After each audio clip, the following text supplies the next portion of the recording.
Service in Sterling, Virginia has issued a tornado warning for west central Allegany County in western Maryland, northeastern Garrett County in western Maryland, until 2:15 p.m.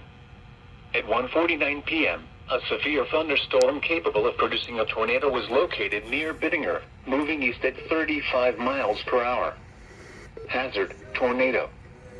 Source, radar indicated rotation.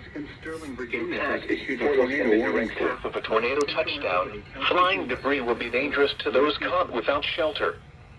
Damage to roofs, siding, and windows may occur. Mobile homes may be damaged or destroyed. Tree damage is likely. This dangerous storm will be near Allegany around 1:55 p.m. Other locations impacted by this tornadic thunderstorm include Dogwood Flats, Cresaptown, Midland, Merrill, Reynolds, Big Run State Park, Barton, Woodland, Midlothian, and Franklin. Take cover now. Move to a basement or an interior room on the lowest floor of a sturdy building. Avoid windows.